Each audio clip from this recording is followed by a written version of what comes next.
It's good to be here. Sangat senang bisa ketemu dengan Anda, dan bulan ini tema kita bersama adalah Roots and Fruits, bahwa segala buah itu tergantung daripada akarnya. Jadi di bulan ini kita akan belajar banyak tentang tumbuhan dan tanaman, karena dia sendiri mengibaratkan kita seperti pohon. Kalau Anda baca di Mazmur 1, mereka seperti pohon dikatakan. Jadi Tuhan seringkali mengibaratkan karakter manusia dan buah-buahnya dalam kehidupannya itu seperti pohon yang terus bertumbuh, yang terus mencari nutrisi untuk dia makan. Dan juga di bulan ini kita ingin belajar banyak tentang produk dari kehidupan kita. Setiap dari kita punya produk, entah Anda bekerja atau berusaha di bidang produksi atau tidak, setiap dari kita memproduksi sesuatu. Dan seringkali kita kaget, kok begini hasilnya, kok begini buahnya, kok begini yang keluar dari mulut saya, kok begini yang ada dalam pikiran saya. Dan itu kita akan belajar bulan ini, bahwa semua itu tersangkut dengan sangat erat dengan akar apa yang kita izinkan untuk ada dalam kehidupan Anda dan saya. Ada beberapa yang nanya kepada saya beberapa minggu ini, ya kita akan ada lagi ke Israel tanggal Februari 10 sampai 22. Anda bisa catat tanggal Februari 10 sampai 22 kita ada lagi, karena ternyata visa dan bordernya sudah dibuka untuk orang Indonesia. Jadi untuk Anda yang mau, Anda bisa nabung dari sekarang. Anda bisa nanti ikut sama-sama di Februari 10 sampai 22. Kita akan sama-sama menikmati the journey yang ada dalam firman Tuhan. Dan juga untuk Anda yang mau mendaftarkan untuk marriage, ada beberapa dari Anda yang bertanya, bagaimana caranya saya bisa mendaftarkan kalau saya mau diberkati pernikahan dan sebagainya. Anda bisa segera ke info booth, karena makin awal makin baik untuk kita semua ya. Sehingga saya rindu kita bisa melayani Anda dengan lebih baik lagi. Kalau di sebelahnya ada yang masih single, jangan ditoel bilang lu kapan, nggak usah itu terjadi. Tapi kalau Anda tahu Anda mau nikah dengan segera, Anda daftarkan diri Anda dan pasangan Anda. Dan ada beberapa persyaratan yang harus Anda ikuti. Dan hari ini saya mau berbicara dari Yohanes 15. Yohanes 15 merupakan pengajaran Yesus yang sangat dalam kurun waktu yang sangat singkat. Dia mengajarkan sebuah pokok pengajaran yang sangat penting sekali. Sehingga ini merupakan sebuah bahan pengajaran yang saya rasa nggak akan habis-habisnya sebetulnya. Bahkan kalau dikotmain 3 bulan sekalipun, karena begitu banyak rahasia. Dan ini hebatnya Yesus, saya rasa Yesus adalah guru yang paling besar di dunia ini. Dia adalah Tuhan, tapi dia juga adalah Rabi, dia adalah pengajar. Dia adalah pengajar yang sangat ulung, karena dia bisa ngajar sambil jalan. Kadang-kadang sebagai pengajar, saya tahu kalau sambil jalan sulit. Banyak pengajar butuh ruang kelas, banyak pengajar butuh whiteboard, blackboard, PowerPoint dan sebagainya. Tapi Yesus ini kalau ngajar on the way. Dia kalau ngajar tuh kayak to go. Dia kalau ngajar tuh kayak drive thru. Jadi kalau dia ngajar, dia ngelihat segala sesuatu yang dia rasa relevan, baik, cocok untuk diajarkan, maka dia berhenti sebentar untuk mengajarkan. Padahal yang ngomongin dari mulut dia itu sesuatu yang sangat penting. Sesuatu yang sangat doktrinal, sesuatu yang sangat-sangat esensial untuk kehidupan Anda dan saya. Dan di Yohanes 15, kalau nanti Anda baca di rumah, ini merupakan sebuah cerita, sebuah pengajaran yang Yesus beritakan kepada murid-muridnya setelah mereka makan perjamuan malam terakhir, the last supper. Ini adalah malam sebelum Yesus nantinya ke Getsemane untuk berdoa, di mana dikatakan dalam firman Tuhan keringatnya seperti darah, dan kemudian malaikat Tuhan comfort dia, dan kemudian dia ditangkap karena Yudas itu mengkhianati. Tapi sebelum itu terjadi, Anda harus ingat dalam firman Tuhan bahwa dia mengajak murid-muridnya untuk makan malam bersama, dan kemudian dia membasuh kaki murid-muridnya, dan kemudian dia mengambil roti, memecahkan dan berkata, inilah tubuhku yang dipecahkan bagi kamu. Dan kemudian dia mengambil cawan berisi anggur dan mengatakan, lakukanlah ini sebagai peringatan akan aku. Yang kita lakukan tiap awal bulan di tempat ini, kita melakukan perjamuan kudus. Modelnya yang memberikan contoh kepada kita adalah Yesus sendiri. Dan kemudian dia katakan, akan ada waktunya, telah tiba, aku akan diserahkan untuk diadili, untuk disiksa, untuk disalib dan sebagainya. Dan kemudian dia jalan. Jadi Anda bisa bayangkan di Yerusalem, di ruangan itu mereka kumpul sama-sama untuk makan the last supper. Dan kemudian dia kasih tahu dan mengkhianati dia. Yudas pergi keluar ke tempat imam-imam untuk mempersiapkan penangkapan Yesus. Ini malam terakhir, ini momen terakhir, ini fellowship terakhir, ini kebaktian terakhir. dengan murid-muridnya dan kemudian dia ajak mereka jalan. Dan kemudian di luar dari Yerusalem seperti banyak kota-kota di Yudea ada begitu banyak perkebunan, ada kebun anggur dan kemudian juga ada begitu banyak zaitun yang ada di situ dan kemudian dia keluar dari Yerusalem dan kemudian dia lewat di sebuah kebun anggur di luar Yerusalem dan kemudian dia bilang, oh aku ada ide, kita lewat sini dan kemudian aku akan aku akan memberikan pengajaran mengenai pokok anggur. Saya amazed sama Yesus. Kalau ada orang tahu dia dalam hitungan jam akan gone, akan disalibkan, akan mati. Dan ini adalah momen terakhir untuk bisa ngajar murid-muridnya bahwa mereka harus melanjutkan pelayanan Yesus, bahwa mereka harus memberitakan satu hal yang namanya konsep kerajaan Allah, the kingdom of God. Kalau saya jadi Yesus, saya nggak akan banyak omong tentang pohon dan buah dan anggur. Kalau saya jadi Yesus, saya akan bilang bahwa ini adalah pemetaan rohani yang harus kamu lakukan selama beberapa tahun ke depan dari Yudea. Yudea juga kamu harus bagi kota menjadi 4 dan kemudian nanti kamu harus injili bagian sini situ. Dan kemudian Yerusalem, Yudea, Samaria, ujung bumi ya. Kamu ke Asia Timur, kamu ke Asia Kecil, kamu ke Eropa, kamu ke Spanyol, kamu ke Galia, kamu ke Roma. Mungkin kita akan buat planning seperti itu. Bagaimana caranya 7 steps for church growth misalnya. Saya akan ngomong tentang itu. Atau dia bisa bilang bahwa untuk pergi ke sana-sana butuh banyak biaya. Di gunung itu, di daerah itu ada dalamnya ada emas. Aku tahu karena aku Tuhan. Kamu butuh begitu banyak biaya. Kamu gali di situ akan ada emas. Kamu akan punya banyak resources untuk kamu bisa menyebarkan satu konsep ini yang namanya kerajaan Allah. Kalau saya mungkin secara manusia, kalau saya tahu saya bakal pergi, saya akan meninggalkan mereka. And this is the last teaching. Ini merupakan pengajaran saya yang terakhir sebelum saya ditangkap. Mungkin saya akan ngomong begitu, tapi Yesus menyempatkan dirinya. Dia lewat kebun anggur. Dan kemudian tibalah kita di Yohanes 15 ayat yang pertama. Dikatakan, akulah pokok anggur yang benar. Dan kalau ada pokok anggur yang benar, kalau ada bibit unggul yang baik. Dia ngomong begitu, aku adalah bibit unggul yang baik. Akulah sesuatu yang bisa menghasilkan begitu banyak buah. Ini benar-benar prime, ini betul-betul kelas 1, ini betul-betul pokok akar yang baik untuk suatu tanaman anggur. Akulah pokok anggur yang benar.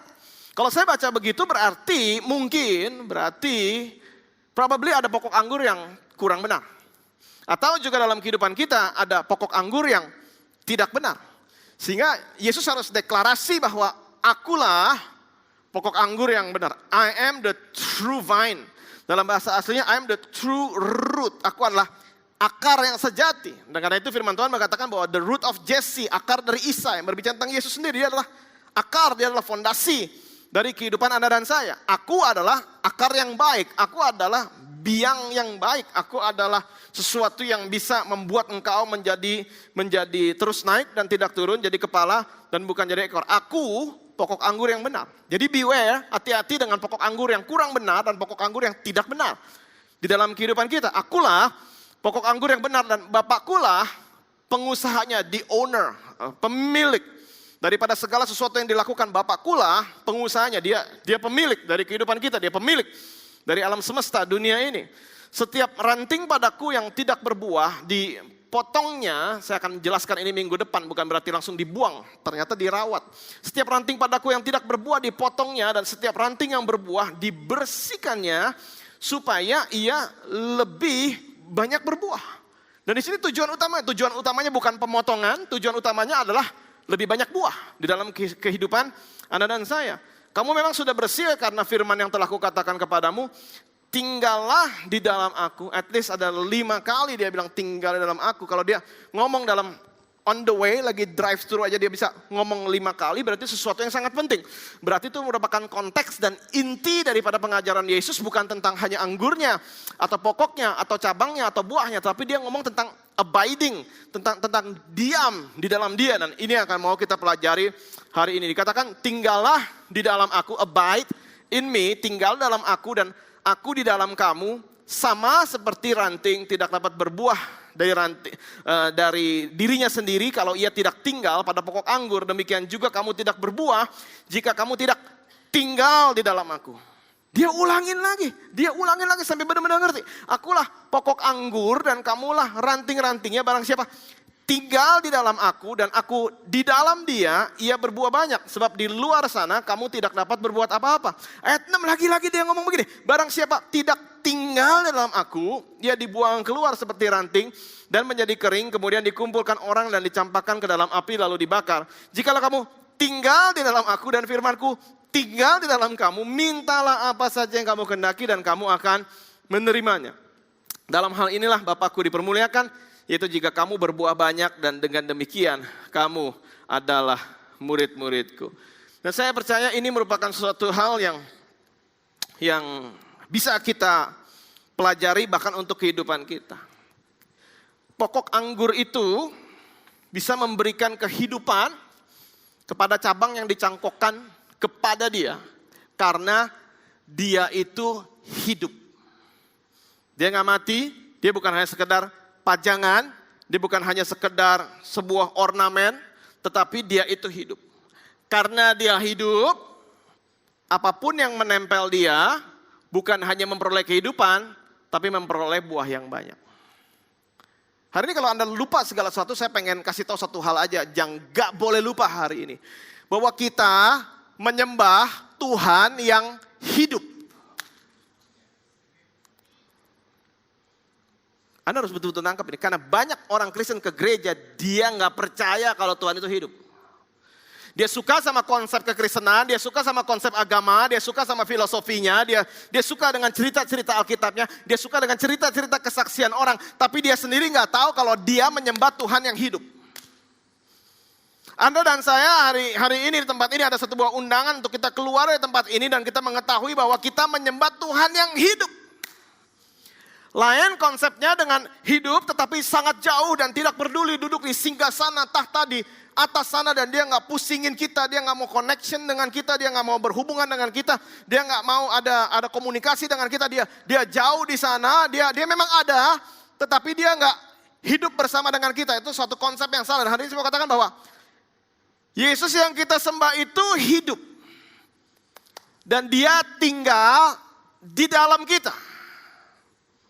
Katakan kiri kanan, dia tuh serius banget. Katakan gitu, dia serius banget nih. Dia itu hidup. Dia bukan agama.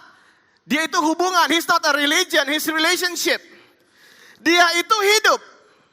Dia bukan suatu konsep yang di awang-awang sana yang dikasih tahu sama pendeta, enggak. Dia itu hidup. Tadi malam saya pergi ke retreat teens kita, mereka belum pulang ternyata, mereka akan nyampe sini kata jam 12.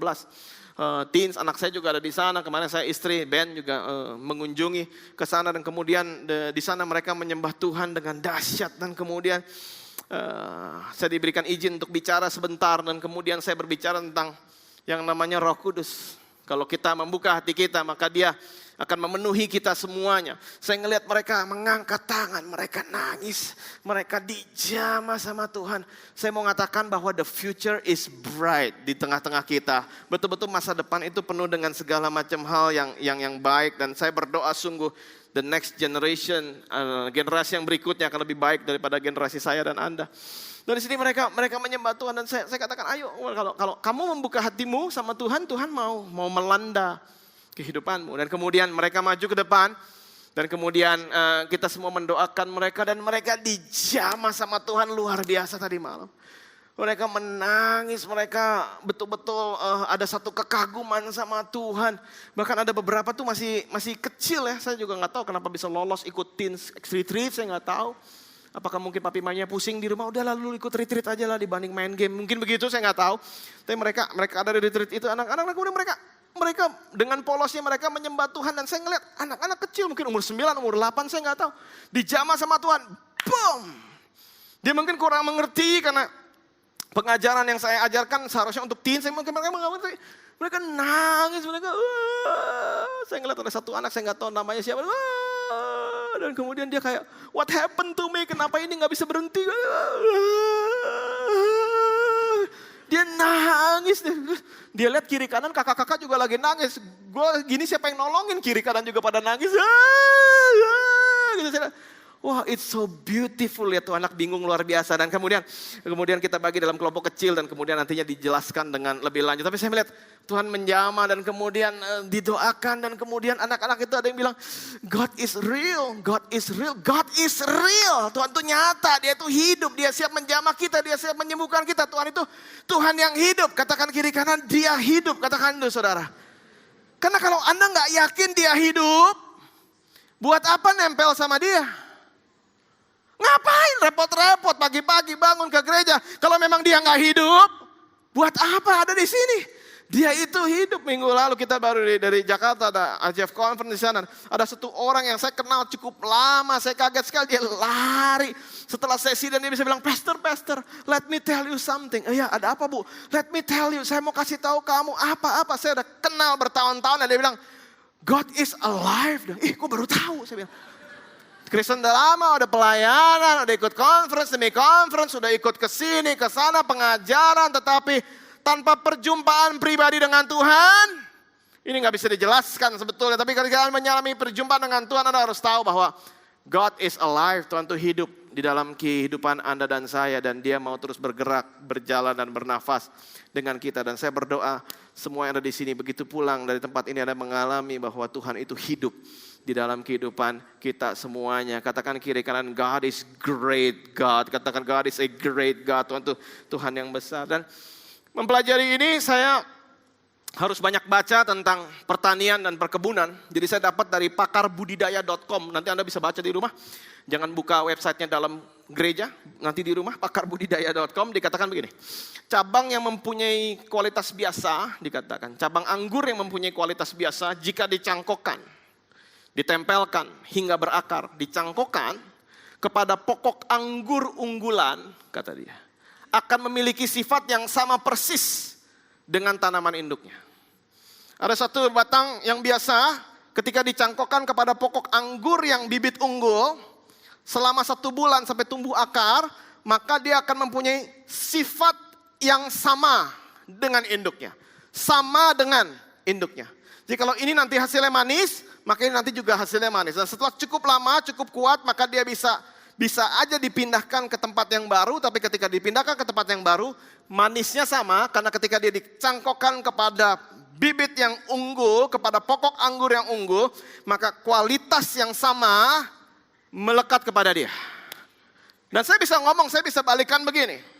Saya bisa ngomong, cabang yang mempunyai kualitas yang bagus, jika dicangkok, ditempelkan hingga berakar ke pokok anggur yang asam, pahit, atau sakit, akan memiliki sifat yang sama persis dengan tanaman induknya. Dan saya rasa ini menjadi bahan pemikiran buat kita. Kepada siapa Anda melekat, sifat-sifatnya akan ada dalam kehidupan Anda dan saya. Dan kita harus berhati-hati siapa yang kita izinkan untuk melekat di dalam kehidupan kita semuanya. Siapa orang yang kita izinkan punya suara dalam kehidupan kita. Siapa orang yang kita izinkan untuk kita bisa pay attention, untuk perhatikan di dalam kehidupan dia. Nggak lama yang lalu si Ben tanya, Pak, memperhatikan itu in English apa? Dia bilang, memperhatikan. Saya kan bilang sama dia, Ben, perhatikan.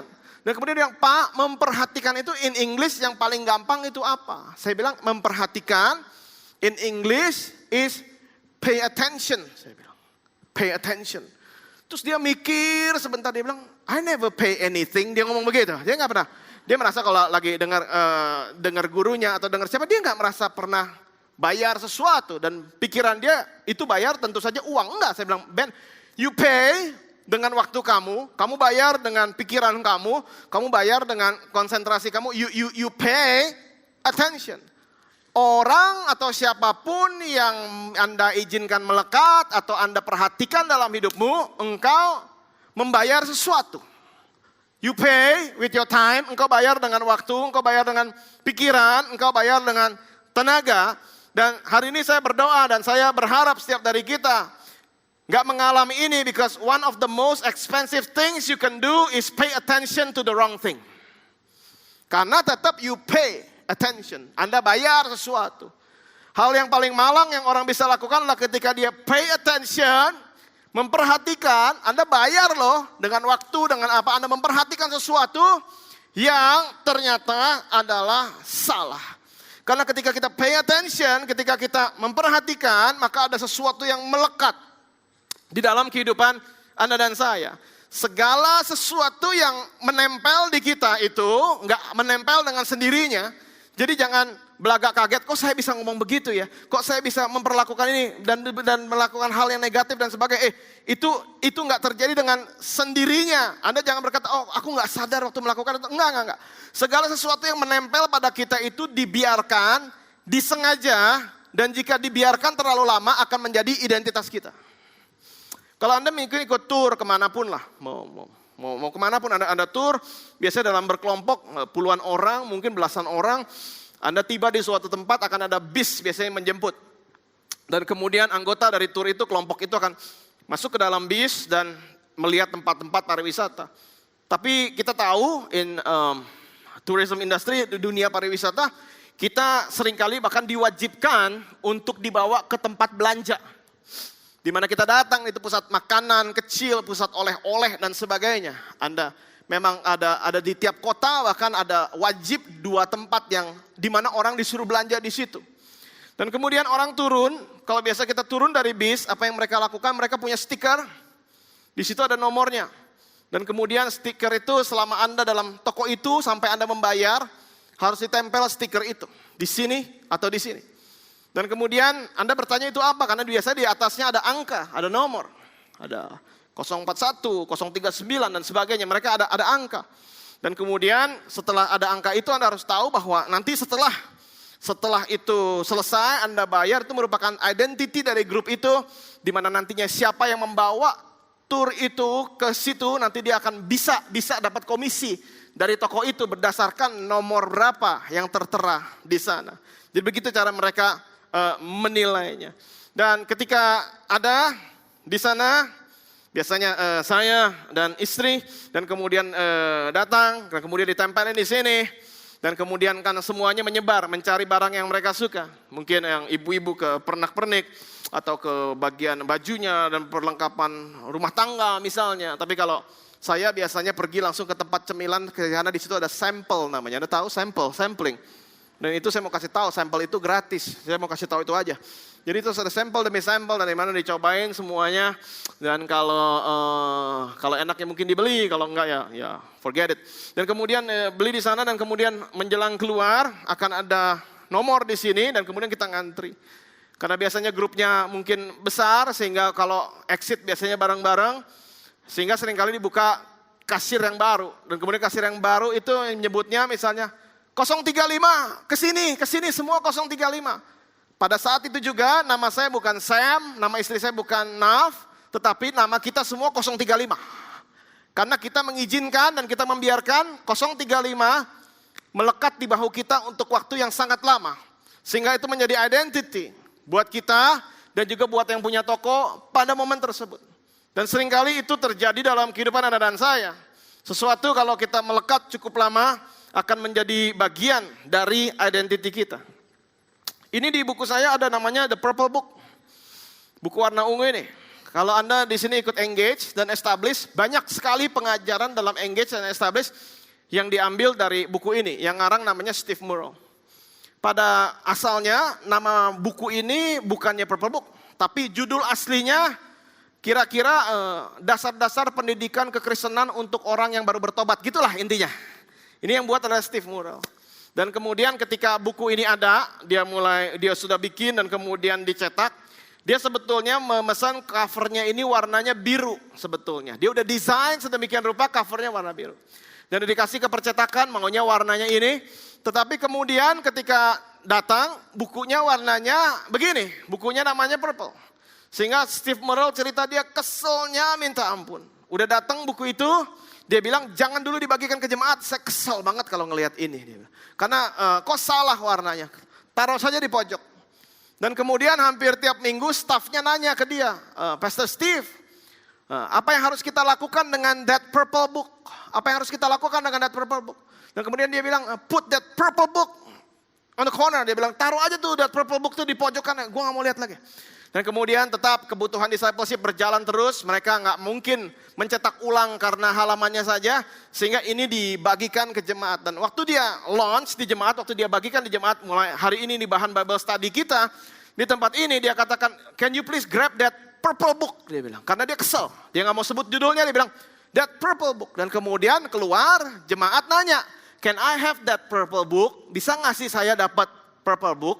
Intinya adalah, sampai hari ini bahkan Steve Murrell sendiri lupa dulu judul aslinya apa sebetulnya. Tapi sampai sekarang buku ini di seluruh dunia dipakai sama banyak gereja. Ini namanya The Purple Book. Karena salah warna dari awalnya. Apapun yang Anda izinkan melekat untuk waktu yang lama will become your identity. Akan menjadi identitas Anda. Dan hari ini saya mau kita belajar untuk kita bisa betul-betul memilah dan memilih apa yang kita izinkan melekat dalam kehidupan kita. Dan apa yang kita izinkan supaya kita ini, diri kita dilekatkan kepada apa. 1 Korintus 6 ayat 12 ngomong begini, segala sesuatu halal bagiku, tetapi bukan semuanya berguna.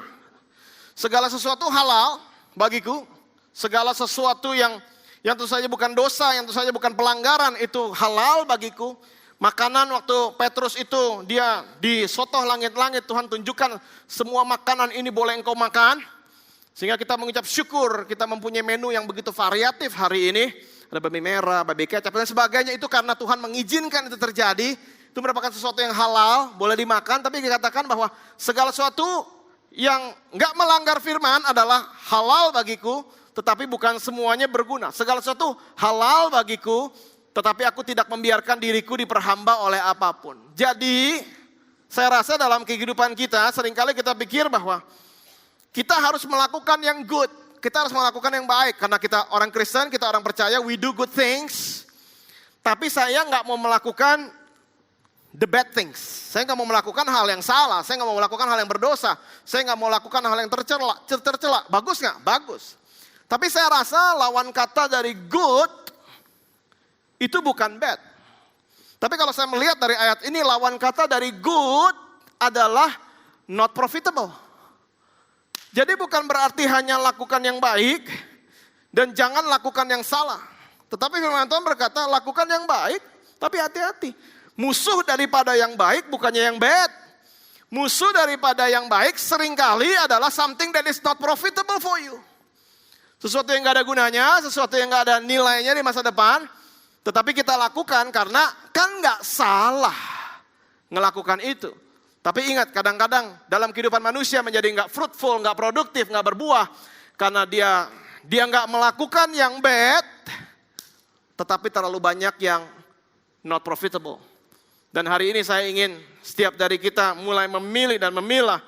Karena apapun yang kita izinkan menempel dalam kehidupan kita akan menjadi bagian dari identitas Anda dan saya. Jadi banyak orang yang banting tulang mengejar profit, tetapi larinya kepada something that is not profitable di dalam kehidupannya.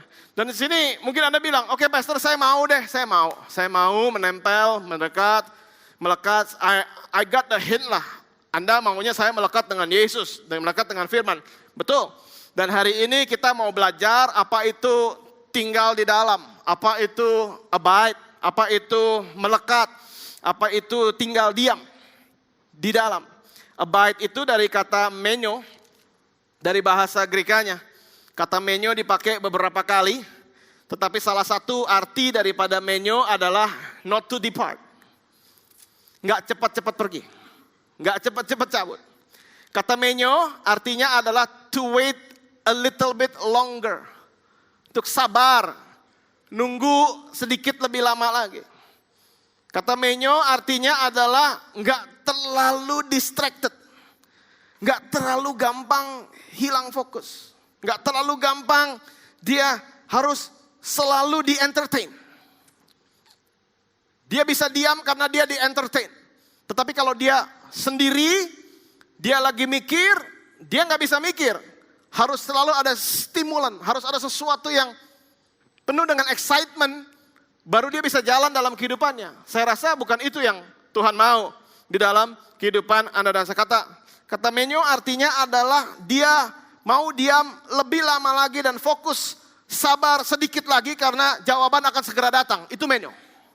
Karena itu Yesus berkata kepada murid-muridnya, nggak lama setelah itu dia katakan, dapatkah kamu tunggu dan berdoa 1 jam saja, sedikit lagi, dan kadang-kadang kita nggak bisa.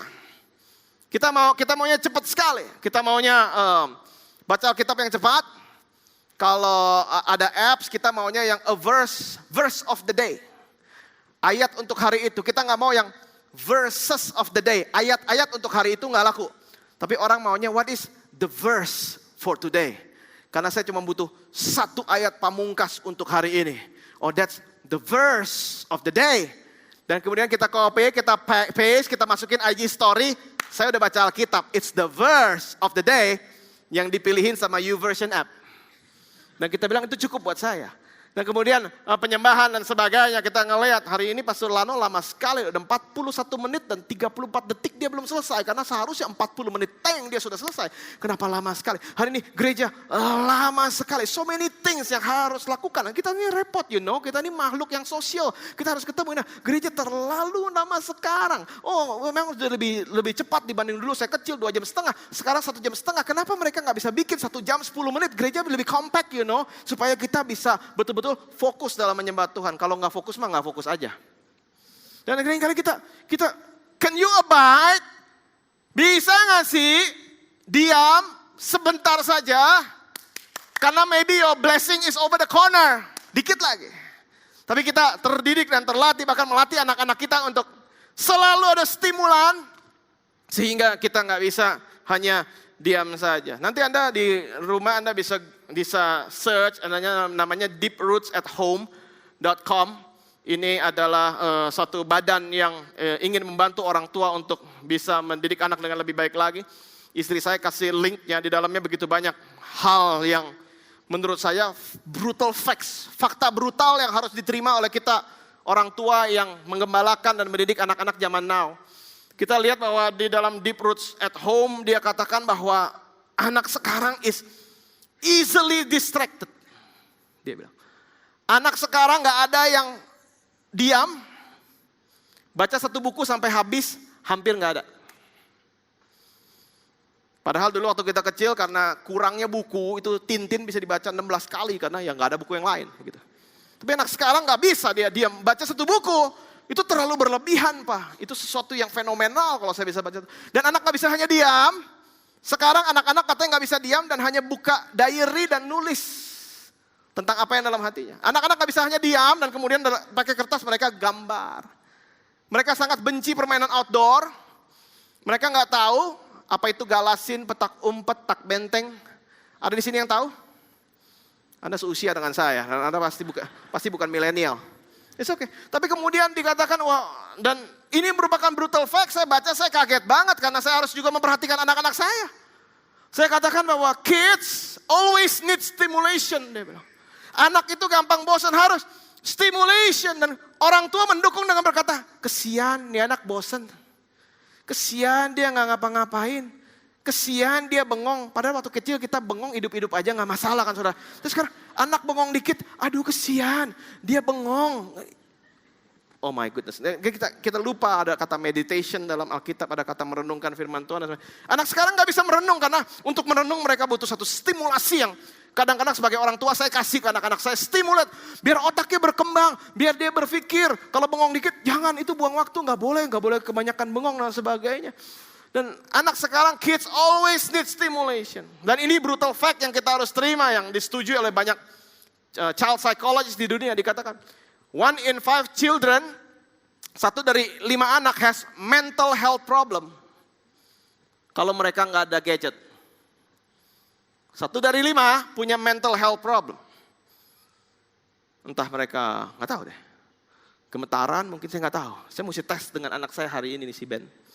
Saya mau ambil gadget dia, coba lihat kayak gimana. 1 of 5 children has mental health problem. Artinya mereka tidak bisa berpikir dan berfungsi dengan baik tanpa stimulan. Nggak bisa. Diam aja nggak bisa. Pokoknya nggak bisa aja. Gitu. 43% increase in ADHD. Dan kemudian 37% anak-anak yang sekarang usia 10-15 ada dalam depression. Depresi. Dan depresinya bukan karena apa? Depresinya karena poin dari gamenya kepake sama kokonya. Misalnya begitu. Depres anak remaja sekarang karena ternyata yang nge-like dia di Instagram, in real life, gak betul-betul like dia.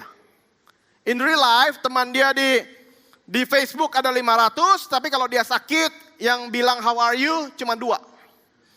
Depres. Mereka depres dan kemudian karena depres, selalu mesti cari approval lagi dan approval lagi. Kak, fallback dong kak, like aku dong kak. Karena kalau enggak dia depres. Nobody likes me, gitu, nggak ada yang suka sama saya.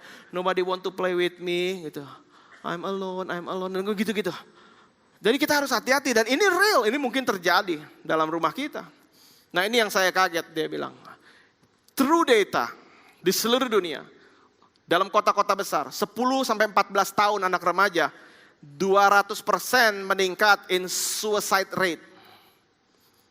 Jadi sekarang ini yang bunuh diri bukannya orang umur 19, 20, 30 ke atas. Tapi yang suicide rate yang paling tajam di dunia ini, anak umur 10-14. 200% per year. Dalam bertahun. Dan kemudian kita lihat bahwa, oh my goodness. Tuhan mengajarkan kepada kita. Kalau kamu stay aja. Kalau kamu fokus aja. Ada sesuatu hal yang baru, ada root yang baru, ada penempelan yang baru dalam kehidupanmu. Saya berdoa, setiap orang tua di tempat ini, setiap Anda adalah orang yang betah untuk ada dalam hadirat Tuhan. Kalau Anda nggak betah sama hadirat Tuhan, boro-boro anak betah sama hadirat Tuhan.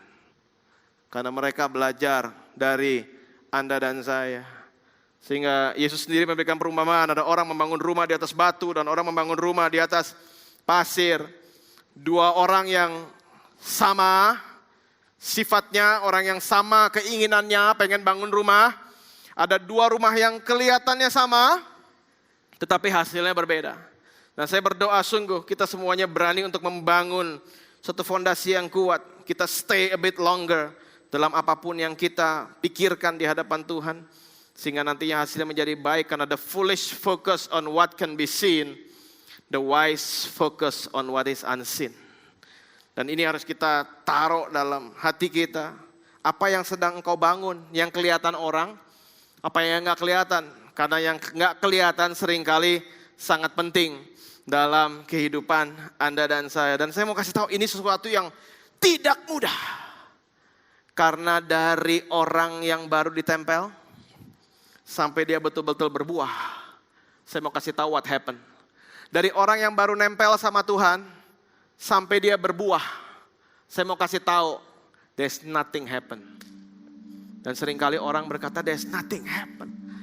Aku udah mencoba, aku udah baca Alkitab, aku sudah rajin ke gereja, aku udah ikut engage, tapi kendala masih ada, Tuhan kau jauh sekali. Minggu lalu teman saya Marshall Gray datang dan dia memberikan ilustrasi yang baik kepada pastoral dan staff. Dia bilang, gimana sih caranya membesarkan Tuhan, magnify the Lord, memuliakan Tuhan waktu kita ada dalam keadaan kendala. Kalau saya ada di sini, kalau saya lagi duduk ada di sini dan kemudian saya melihat podium di situ. Podium di situ itu kecil luar biasa. Cuma segini. Anda pun bisa menaruh podium itu di antara 2 jari Anda. Coba ambil jari Anda, tangan Anda, dan kemudian podiumnya segede apa? Cuma segitu. Gimana caranya supaya podium itu membesar? Kalau saya lihat Tuhan dari jauh, Tuhan di mana engkau kenapa enggak tolong saya? Kalau saya jauh, saya cuma lihat Tuhan segini. Apa yang harus saya lakukan supaya Tuhan makin besar? Yang harus saya lakukan supaya Tuhan makin besar adalah mendekat sama Tuhan. Begitu saya mendekat, nggak muat lagi tangan saya. Jari saya 2 nggak muat, butuh jengkal. Dan ternyata ketika saya makin dekat lagi, jengkal saya pun nggak cukup, harus 2. Sekarang ukurannya berbeda. Dan kemudian setelah saya sangat-sangat dekat, ternyata pulpit ini gede juga. Gede banget. Dan kemudian saya bisa melihat secara detail. Dan saya bisa melihat maksud daripada orang yang membangunnya pada awalnya. Dan hari ini kalau Anda berkata, aku mau berbuah, aku mau supaya engkau besar. Katanya engkau besar, perbuatanmu ajaib. Sehingga kita bilang, Tuhan tolong saya, tolong saya. Dan katakan, sebab kau besar, perbuatanmu ajaib. Tapi kecil banget. Kayaknya nyanyinya gak sesuai dengan apa yang realita dalam hidup saya. Apa yang harus saya lakukan? Saya deketin aja. Sebab kau besar, perbuatanmu ajaib. Masih kecil. Dia gak bisa nolong saya. Dia terlalu jauh, dia terlalu kecil. Sebab kau besar, perbuatanmu ajaib. Tiada yang seperti engkau. Oh, aku mulai nangkep. Abide in me, tinggal di dalam aku. Just a little more, dikit lagi. Tapi masalahnya lebih gede. Tuhan cuma segini. Sebab kau besar, perbuatanmu ajaib. Oh, makin gede.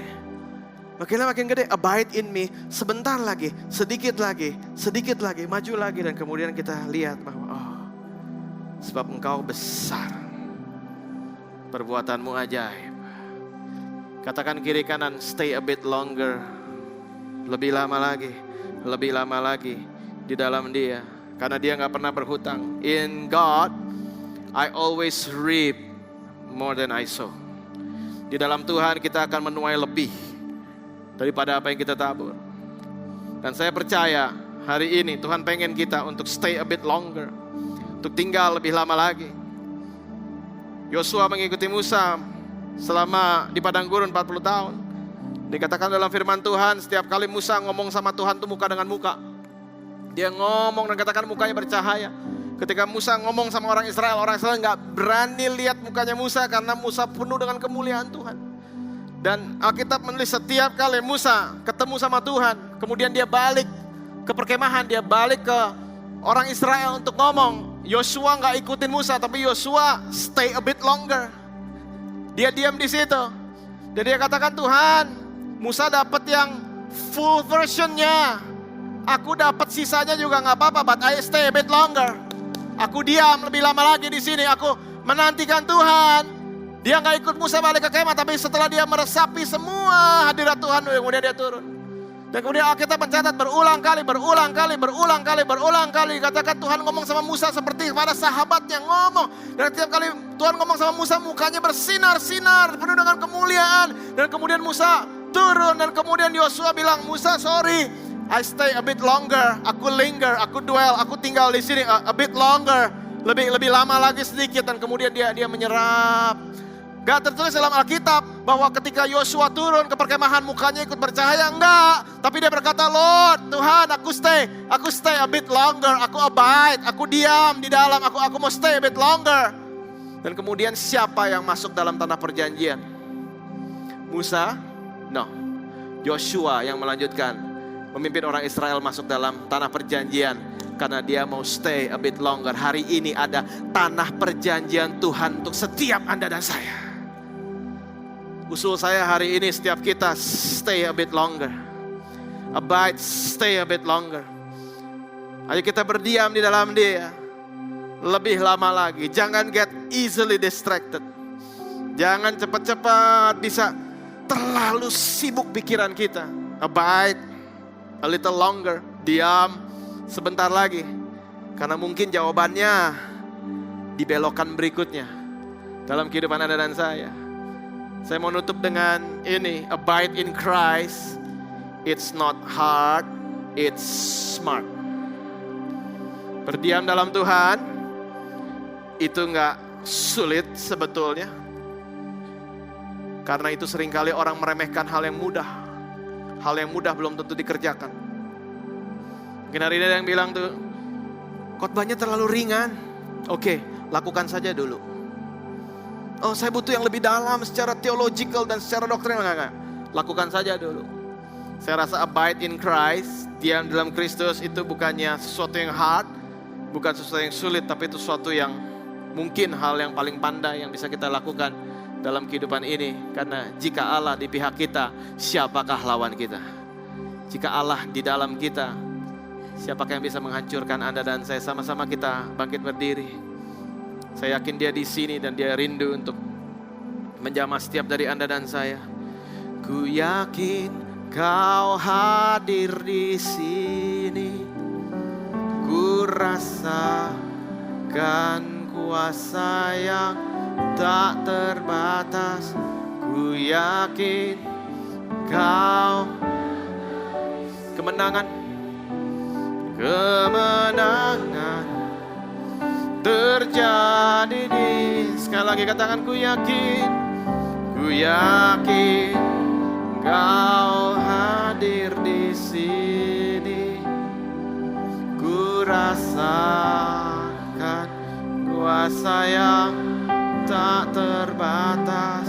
Ku yakin Kau nyata di sini. Kemenangan terjadi di. Sebelum kita berdoa, saya membacakan Ibrani 11 ayat 6. Sebab barang siapa berpaling kepada Allah, ia harus percaya bahwa Allah ada. Dalam teks asli dia harus percaya bahwa Allah hidup, dan bahwa Allah memberi upah kepada orang yang sungguh-sungguh mencari Dia, sungguh-sungguh mau diam sebentar lagi di dalam Dia. Kalau itu Anda berkata, Tuhan, aku gak bisa menyelesaikan akhir tahun ini tanpa betul-betul mengandalkan Tuhan dan fokus sama Tuhan. Anda berkata aku mau menyelesaikan tahun ini lebih dari menenang. Di tengah tahun biasanya orang menjadi galau karena dia pikir bahwa gak mungkin lah saya bisa menyelesaikan semua resolusi awal tahun saya. Setengah tahun aja belum ada progres apa-apa. Dan saya mau kasih tahu Anda bahwa memang betul, tanpa Dia kita tidak bisa berbuat banyak. Tapi ketika kita abide in Him, kita ada di dalam Dia, maka kita akan berbuah 160-30 kali lipat. Dan ini Anda berkata, aku butuh fokus. Terlalu banyak distraction, terlalu banyak saingan Tuhan dalam kehidupanmu. Dan hari ini sama-sama kita refocus sama Dia. Pokok anggur yang benar yaitu Kristus. Tinggal lebih lama lagi di dalam Dia. Kalau itu Anda bisa angkat tangan Anda. Kami ucap syukur ya Bapak untuk hari ini. Kami memutuskan siang ini untuk tinggal lebih lama lagi. Untuk abide, diam di dalam Engkau. Diam. Dan Engkau berjanji ketika kami memutuskan untuk diam di dalam Engkau berdiam di dalam kami, dan itu akan terjadi suatu buah yang dahsyat. Kami berdoa ya Bapak, sungguh hari ini ya Tuhan, ajar kami. Untuk dalam segala perjalanan kami dengan Engkau, ajar kami berdiam lebih lama lagi, abide, berdiam, stay around lebih lama lagi. Menikmati baiknya Tuhan. Dikatakan dalam firman Tuhan, aku bersuka cita ketika dikatakan kepadaku, mari kita datang ke rumah Tuhan, mari kita masuk dalam hadirat Tuhan, ayo kita lebih dalam lagi, ayo kita stay a bit longer. Bahkan saya membaca bahwa dalam survei banyak perceraian bisa dibatalkan karena masing-masing mau stay a bit longer. Begitu banyak yang bisa diselamatkan. Dan hari ini Tuhan mau Anda dan saya kita stay a bit longer dalam hadirat Tuhan. Dan kami mau ya Bapak ini menjadi model dalam setiap rumah tangga kami. Kami berdoa lepaskan berkat untuk semua jemaat Tuhan, biar mereka terus naik dan tidak turun, jadi kepala bukan jadi ekor. Biar setiap hal yang mereka pegang itu semuanya berbuah, dan setiap jengkal tanah yang mereka injak menjadi milik pusakanya Tuhan. Biar kami belajar hari ini untuk abide in you, diam di dalam Engkau dengan tenang. Terima kasih Tuhan, dalam nama Tuhan Yesus. Semua yang percaya katakan Amen. Happy Sunday Church.